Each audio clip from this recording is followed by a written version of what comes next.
Hey, erotic dancing. Quite a bit of time has passed since you last had a long talk with Ashley. During work, she was evasive, doing her best to minimize any contact with you.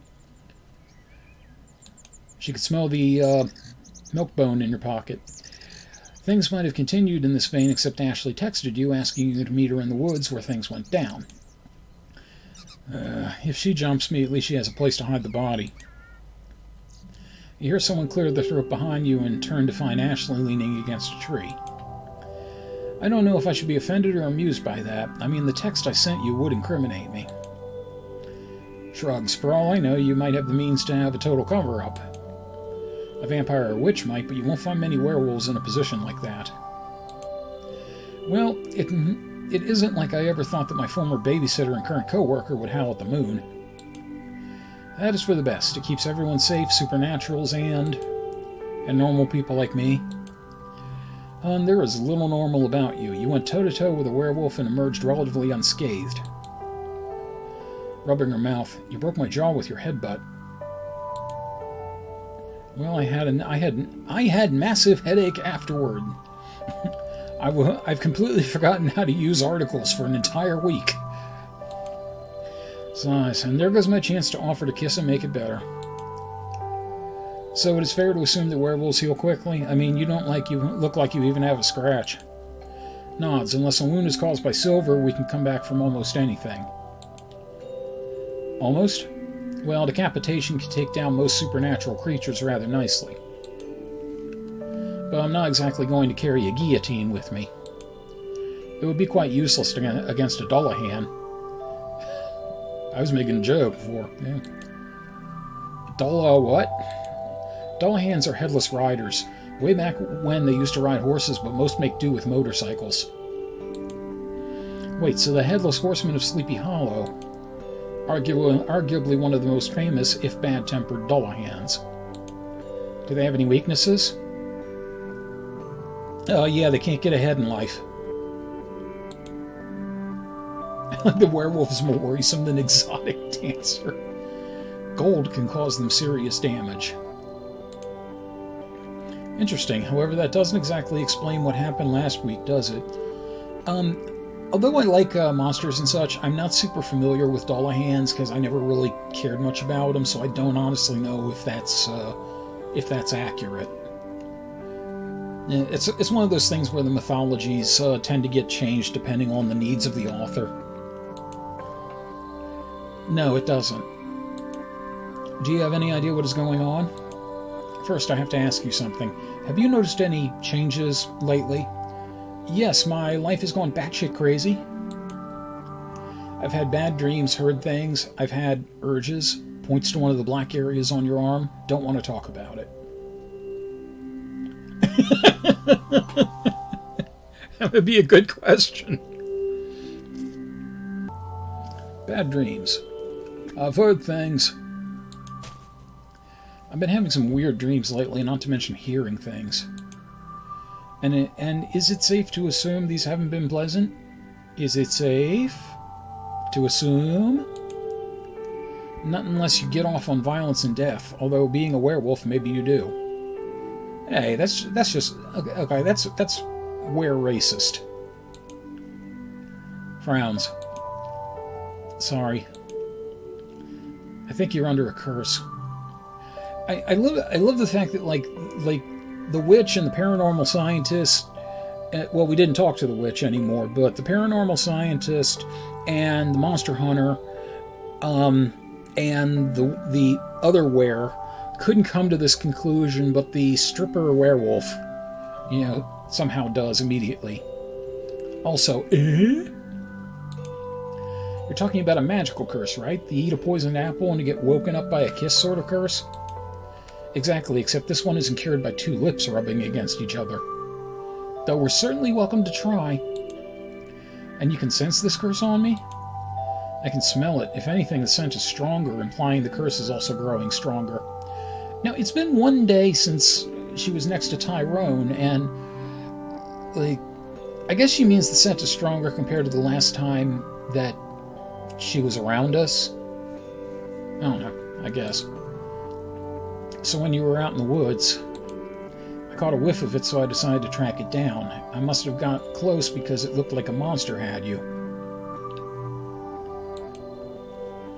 Yeah, I guess so. So, you know, God forbid this woman ever steps into, like, a greenhouse. You know, she's going to be so confused. And when I came upon the scene, my senses were confused as well. Nods. It would be easier since you were already under the spell, as it were. Do you still smell it? If so, what is it like?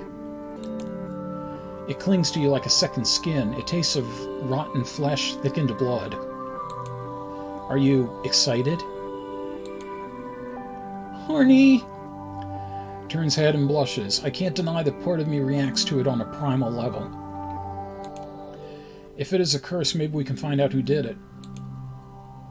Shakes head. Unfortunately, that won't work. The casters managed to muddle any useful means of me following it. They didn't expect you to have a friend who was also a werewolf.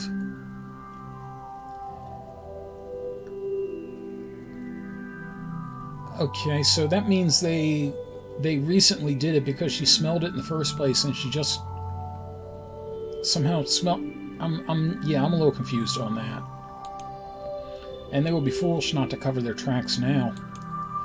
Nods. I'm afraid I'm not much use otherwise. I mean, a werewolf is only as good as their claws and fangs can reach. So there isn't much I can do about this? Unfortunately, no. Whatever the curse is, at least it isn't fast acting. Or tough acting like Tenactin. I just don't know why anyone would wish to curse me unless someone is playing a trick on me. Oh, her eyes are getting all red there. She needs some Visine stat. Dogs and cats living together, mass hysteria. Doubtful. If it was some random vandal, your hair would have fallen out or something else minor. Sighs. It is a weird day when going bald would be considered getting off easy. That does bring something else to mind. Why? Why what? Why are you getting involved in all this? Mumbles rapidly. It's because I like it. Smiles. You have a strange way of showing it. Oh, what would you prefer? Strip.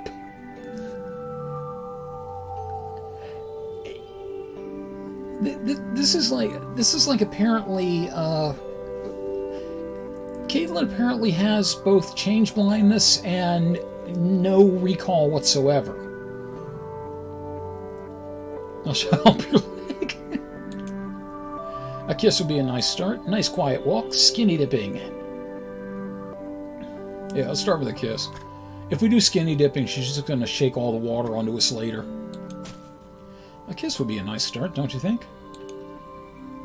Sure, but before Ashley can finish, you press your lips firmly into hers, and for a brief moment all your concerns melt away. I think we should go. I haven't found anything out here, and there are a couple of people I want to see about this. Bruh? So supernaturals know each other? Racist. Usually, there aren't many of us when you get down to it, so it's easy to stay in touch. And one of those might have cursed me? Possibly, but I can't know for sure. Okay. So, let's see. We have 0 fucking energy and a shitload of stress.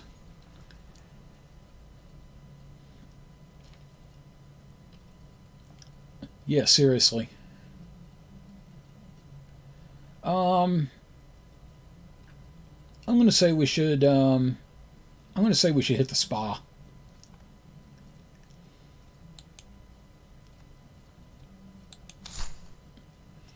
Okay, that's a lot better. Okay, so do you want to do a date or buy a gift? Something else for Victor. Okay. Oh, we can no longer buy the bone. So I think the obvious things for Victor would be either the lightning rod or the Tesla coil. That is not a Tesla coil. That is the thing at Spencer's Gifts, but that is not a Tesla coil. And technically, Victor already is a lightning rod. Yeah, I know, he is one. So you want to give him the Tesla coil? Okay, cool. That's good. Tesla rocks.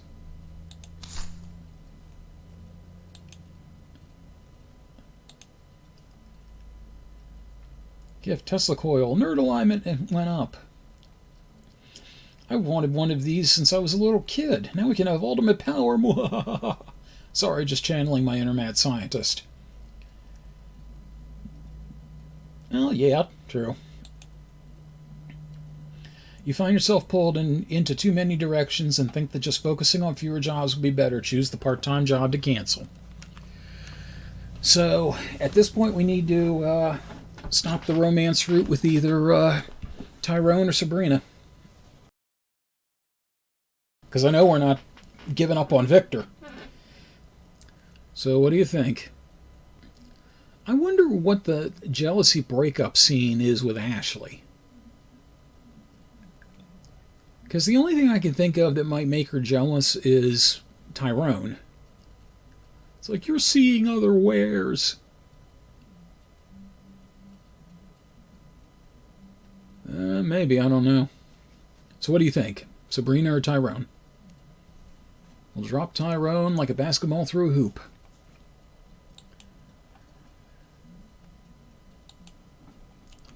Okay. So let's see.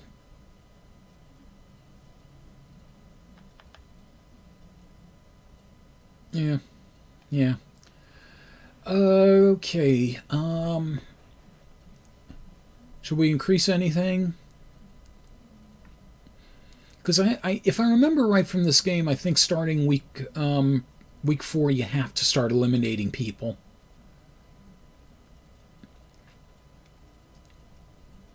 So, you know, I don't think, like, spending more or less time is going to cause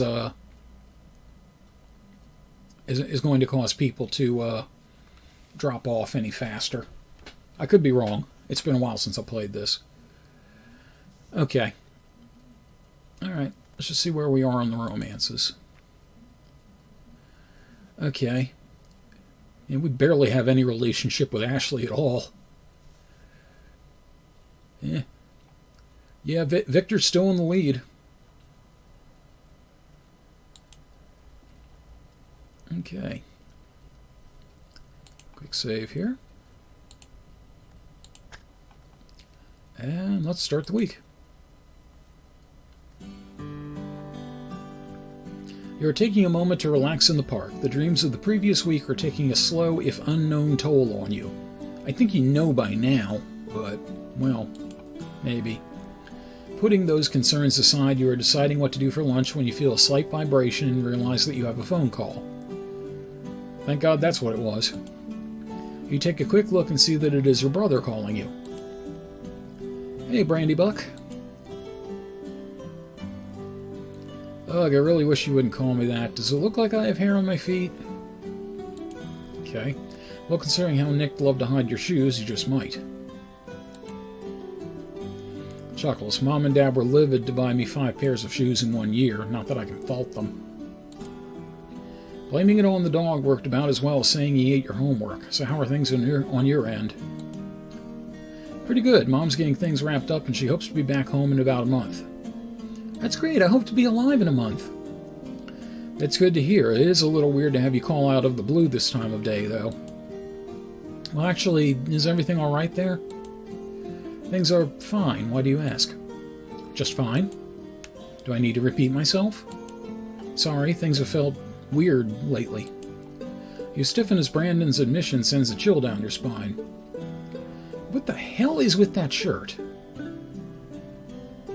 It's like he knitted, like, sleeves from 2 other shirts onto this shirt. Weird in what way? Well, I had this dream last night. Go on. It was about maple syrup and a red-headed waitress. I was home for our birthday. Mom and Dad were throwing a party and everyone was there, all but one person. Who was missing? Was it you? That's what was weird. There was no place setting for you. In my dream, I asked them where you were. What did they say? That I shouldn't bring up the sad past for a happy occasion. That's when I woke up. Yeah. I don't know. He could be one of the lizard folk. Kaitlyn, are you there? Yeah, I just don't know what to say. I did say it was weird. Tell him about your dreams, tell him nothing is going on, make an excuse and go. I'll tell him too, why the hell not? You take a deep breath and decide to tell your brother what is going on. If anyone has to believe you, it is him. Brandon stays silent as you relay a good part of what you've experienced. There are twins, actually, so, sis, that sounds crazy, maybe, but I don't really have an explanation. I think you should see a doctor. I probably will. Good. Well, peace out. You turn off your phone and mull over what Brandon said. One thing is certain, you decide to make an appointment to see a doctor next week. Plenty of time.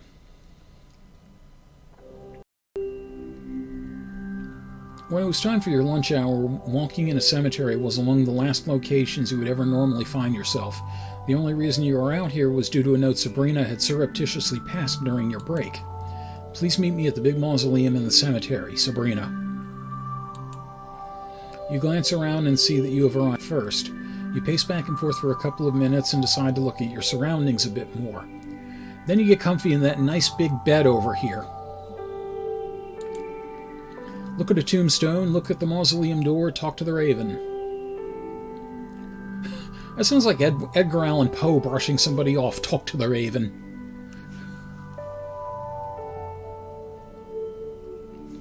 Talk to the raven.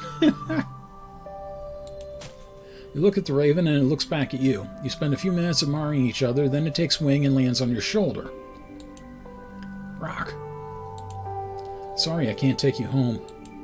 Rock. The raven takes wing and flies off. Rock you. About that time, you hear some feet step through the grass at a quick pace and turn around to see Sabrina making her way to you. There you are. I was wondering what kept you. I was making sure we weren't followed. You glance around the cemetery and give a slight chuckle. No one else here but the dead. Browns, I wouldn't be so quick to mock them if I were you. Ghosts make for excellent spies. You cock your head and give a measuring glance at your stepsister and realize that she is telling the truth. Then why would you meet in a cemetery of all places, if any place is going to have ghosts? You would be surprised, but actual hauntings are quite rare. Browns, actual? Are you saying all the ghost stories which take place here are fake? Of course not. Hauntings tend to occur when something very emotional happens in an area. Usually the most common ones are where someone died. Well, if I was murdered, I'd like to think it mattered a great deal to me. Precisely. However, such things very rarely happen in cemeteries, so the ghosts have few ties here. Yeah, you think there would be a convenient place to murder somebody, you know, there's got to be a available grave or two, just shove the body right in. Okay, that makes sense. That doesn't include funeral rites. Each culture has their own take, but it is meant to ensure a peaceful rest. And considering we aren't ass-deep inspectors, it must work. Exactly. Finally, as a hunter, well, I can tell if a spirit is around, and they aren't. Hello, Diode. Welcome. Good to see you. Better late than never. The two of you walk together through the grass, the only sound coming as you disturb the blades. That's all interesting, but was there a reason you wanted to meet here? Well, it certainly isn't a party. I mean, who would throw a rave in a cemetery? The director of Night of the Living Dead, Rave to the Grave. I forget which one that was. I think it was 4 or 5. Friday night. About every 2 weeks on Friday night there's some kind of party. If you wanted to go, well, we can talk about that later. Do you remember how things were after Dad and Mom got married? It was tough. Your father was nice enough, but he just wasn't Dad, at least to me and Brandon, if that makes any sense. It does. I felt the same way with your mother. She was nice enough, but I couldn't help but feel like she was an imposter. I think that is a common feeling. I'm just glad that it faded with time. Do you remember the time we then visited your grandparents, the ones on your mom's side? Sabrina's words bring to mind an incident over 10 years earlier, but one emblazoned in your mind. Uh-oh, she's getting pissed. You can't forget how your grandmother swore that since Sabrina wasn't blood, she wasn't family. But that wasn't as bad as how your grandfather grew angry since Sabrina and Joshua came from a different ethnicity. That was the last time I saw my grandparents. When they started saying all that nasty shit, it hurt. I didn't know what to say. You lay a reassuring hand on Sabrina's shoulder in commiseration. And hello, Insomniosis. Welcome. Wow, everybody's showing up in the last 20 minutes. I love it. Well, Kitten, you've now got competition for the heart of the heroine. But when you stood up to them, when you said that I was your sister, that if I didn't belong, you didn't. I don't know if I put it that way. Close enough. And when I ran, you were right there by me. That's when I knew I mattered to you. Now and always. Sabrina stops and then looks into your face, a shiny wetness in the corner of her eyes. You made a big impression on me. That's one of the reasons I became a huntress, to defend those who couldn't defend themselves.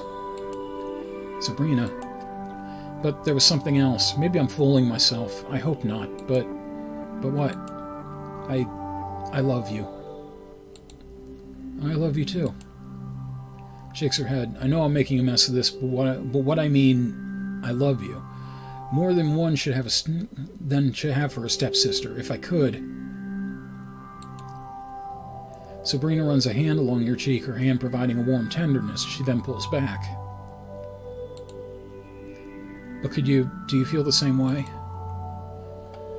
Perhaps or yes. We don't get an option for just no. Wow, this is just like all those annoying pop-ups where, like, it's your choices are yes, sign me up, or later. All right, people, what do you think?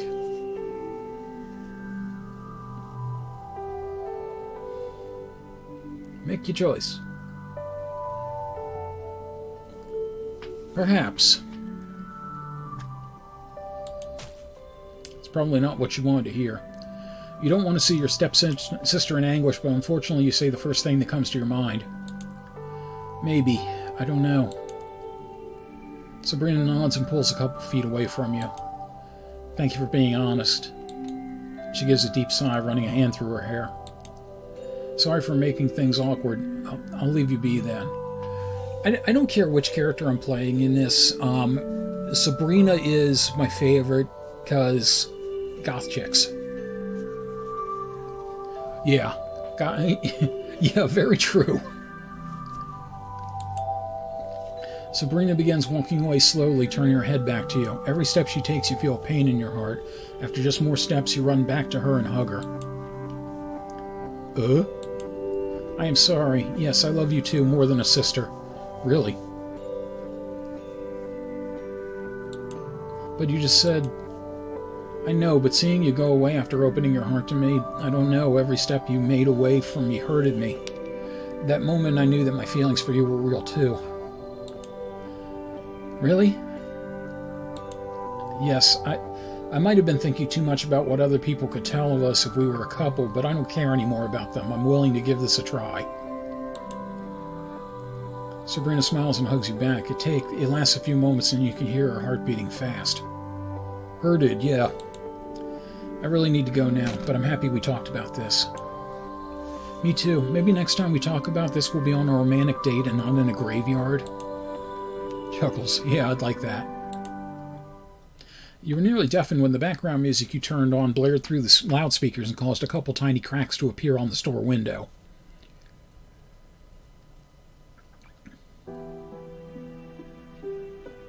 Today you find yourself in the rather unusual position of being the first in lab. Again, no the. A quick glance shows that Victor is nowhere to be found. For a brief moment, you wonder whether he was abducted by aliens. Entirely possible at this point. Then come across a small post-it note saying Victor had to step out but will be back later. One day, I will be first, I swear it. You find yourself rather idle since the note didn't mention any other tasks, and you don't have to catch up on anything else. As such, the lab is yours to explore. Yeah, first, look at the books in the back, look closer at the chupacabra, play with the levers on the wall console. Great options all.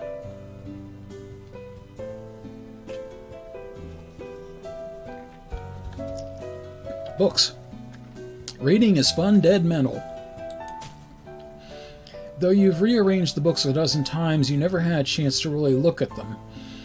Moving close, one especially catches your eye, so you pull down a book labeled Tulpas, Fact or Fiction. I swear I almost read that as Tupac. You open a page at random and read, Tulpas are generated, not born, if enough people provide enough psychic energy in which it coalesces. Some think this may explain the doppelganger phenomenon when your duplicate tries to take your place. For a moment you feel a shiver go down your spine as you remember your third nightmare and your reflection tried to devour you. Okay, so we're being haunted by what is it, tilapia? A chalupa, what the fuck is it?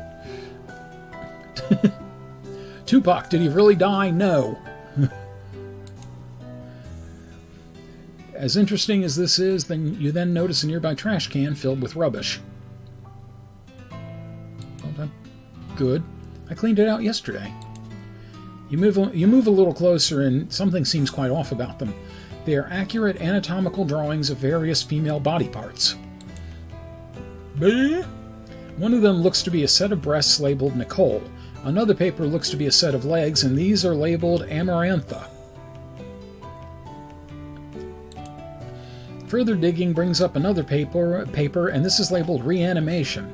The details are quite thorough, mentioning something from an elixir vital to requiring the power of a storm. Yep, he's Dr. Frankenstein. Victor von Frankenstein.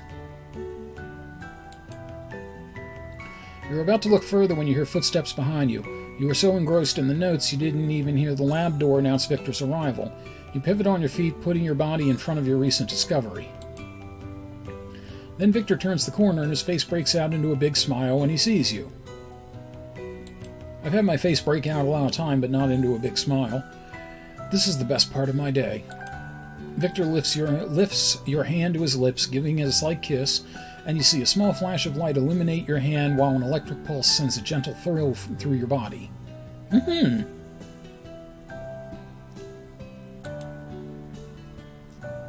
Someone's in a good mood to see me. Always. So why did you have to leave? My father said I had to talk to him. He gave me an ultimatum. You know, let's not worry about my boring family drama. Oh, and what would you like to talk about? Well, a while back you asked me a question. Your mind is momentarily blank and then you suddenly remember. Oh, I asked you if you wanted to go on a date. I answered yes. Now, I may be new to these things, but isn't it customary to set a time and place to go? Yeah. I'm sorry about that. I will, I promise. I just had other things on my mind. Why are you putting dead women together? Like, just what is going on with me? Oh, it's you. That's fine. No pressure. I just wanted to make sure that I didn't do something when I should have, like giving you a ring or... Oh, good Lord. Blushes. Sorry, I don't normally babble. He is literally such a lovable dork. He really is. Victor suddenly stiffens, and you see he is staring past you, and at the papers you dug out of the trash. Mumbles, I thought I disposed of those properly. Victor shakes his head and takes a moment to compose himself. How much did you see?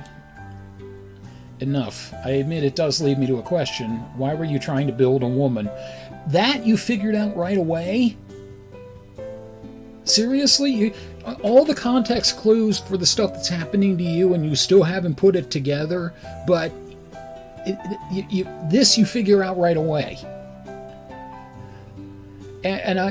But I do love the fact that so much crazy shit has happened that at this point she's not even questioning it. I swear it wasn't. It was just a thought exercise. Are you telling the truth, or do I have to worry about finding a shovel and some graveyard dirt in a closet? I know how it must look, but... Relax, Victor. But I admit, I'm curious. Why did you throw those away? I already met the perfect person. Of course, I am going to put the other girl's legs and breasts on you. Victor stands steadfast as he looks adoringly at you, and you feel a slight warmth to your cheeks. Several minutes of awkward silence fill the room. I like you too, Victor. Great. Could you take a syringe of this fluid and stand under this spire? I'm going to keep your spleen.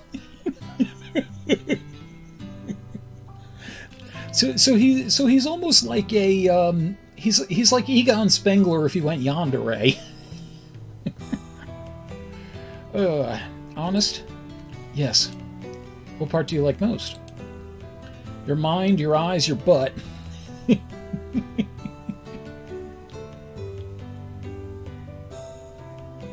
haven't really seen his butt.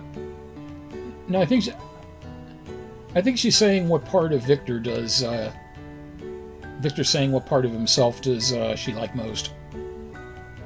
Is this going to turn into like which part is she going to eat first?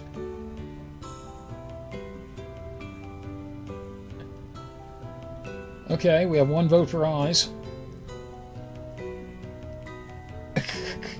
Okay, so eyes then. I like your eyes. All four of them? Hey, who? Victor points to his glasses and you find yourself laughing at the self-deprecating joke. This is a good thing since he felt a sudden dire urge to pluck his eyes from his head. The spate of violence fades as quickly as it came. Let's get back to work. Oh, and what shall we do? I don't know. Think of the perfect man. Turnabout is fair play. You and Victor went to a new site, and again with the radiation. Yeah, turnabout is fair play, especially if you're Felix right. Okay, so we're relaxing. Let's see. You find yourself walking down the main street. You try to remember what you were doing, how you got there, but the memory proves elusive as ever. You glance around, and though there are lights on the street and in the buildings, it still seems darker than it should be. Looking upward, you can barely make out the stars overhead, though that could be explained by the ambient city lights. Yeah. Is anyone out there? You only get silence in response. You continue to move forward without purpose. The city is quiet as a grave. Chuckles. Chucky. You turn around at the strange laughter and see another person at the end of the street. You try to make out any features, but like before, it is swathed in shadows. I have to say I've gotten more amusement out of your pitiful flailing than I ever expected. Who are you? Why are you doing this to me? Who am I? Why, I'm just someone looking out for your well-being. Cut the cryptic bullcrap. Tut-tut, there is no need for unseemly vulgarity. We are civilized people here, well, at least I am, so let us behave as such. However, in response to your first question... Yes? I am who I am. Oh, she's been cursed by Popeye? Ugh. Don't go trying to play Odysseus. A cogent reference to the Odyssey. I didn't know you had it in you. I'm very pleased to know. Stop with the games. There must be a reason you're afraid of revealing your name, otherwise you'd dispense with this nonsense. Oh, and what reason would I have to be afraid? A memory from a class that seems quite distant rises up in your mind. It was an introductory class about folklore, and on this particular day it was talking about the power of names, and if you know someone's name, you can gain power over them. That's it. If I knew your name, I could fight this whatever it is. I'm impressed. Of course, you're also wrong, at least in part. Some people are more sensitive than others in Somniosis. Oh? What's happening to you, it can't be reversed. Once set in motion, it has to follow its course. You're lying. I never lie. I have no reason to, although I must admit I admire your tenacity somewhat. Few have lasted as long as you have. There were others? If you're thinking searching for others with the same affliction, not thinking of, it will do you no good. Those who came before you are now gone. I'm going to kill you. You start to move forward, but rather than a smooth, even gait from running, you find yourself stumbling over your own feet. See, it's already taking its toll. Shut up. You try to move forward once more, but find yourself moving in more of a shuffle than anything. What distance you could normally cover is now taking 3 to 4 times as long. Now do you believe me? Even now you can't escape it. To be honest, you would save yourself a lot of pain in the long run if you just accept it. Never. Excuse me?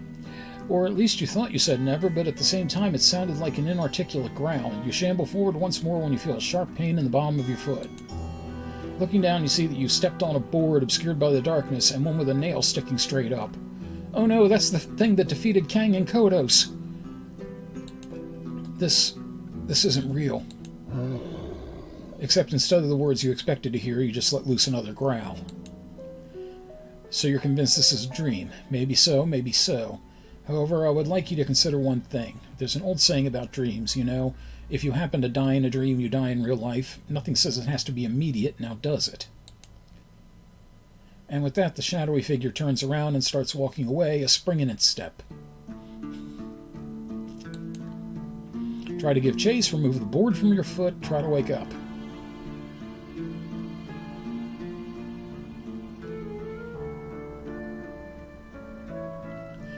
Yeah, oh, it's like, oh great, I'm becoming an undead cannibalistic horror, and I've got tetanus. Get the board out. You let the shadowy man leave, more concerned with getting the board off. One thing of your foot. One thing is for sure, you can't do it while standing. So you find a nearby stairwell and sit down. Raising your foot, you grab the board with both hands and give it a solid push away from your body. You open your eyes and see that you're in your room. Nick is giving a slight whine, and when you look to the end of your bed, there appears to be something wrong with your right foot. While it's hard to tell what it is, you detect the smell of blood in the air. Rubbing your hand on the foot, though you don't feel anything untoward, even if the foot is very tender. To die, to sleep, perchance to dream, you're about to pass out, you remember that you can never stay awake thinking of Shakespeare. Who can? You feel a general tiredness in your bones. Right now, rest would be welcome, though you can't help but wonder if you're the figment of someone's dream, dreaming about being a figment of someone's dream, dreaming about ZZ Top. Oh God, I made the joke about the werewolf in the greenhouse. I totally forgot there was a greenhouse involved. I made the joke about it, and I totally forgot. Well, so... Damn. Awugala, nice. Well, I guess next time we're going to see what else I've forgotten as we return to more of Love Bites. So in the meantime, always remember, if you feel like you're becoming a monstrous zombie-like creature of the night, call a doctor immediately. It's just an important safety tip. One more way to take care of yourselves. Until we game again. This episode's Moments of Family Togetherness was made possible by Mike Panza, Rick in Baltimore, Viceroy Scorn, D.I.O.D., Jumpy Cat, Shin Majin, the post-production contributions of Matthew Carr Anderson, and all my strictly platonic lycanthro fans. Thank you very much for your continued support. Until we game again.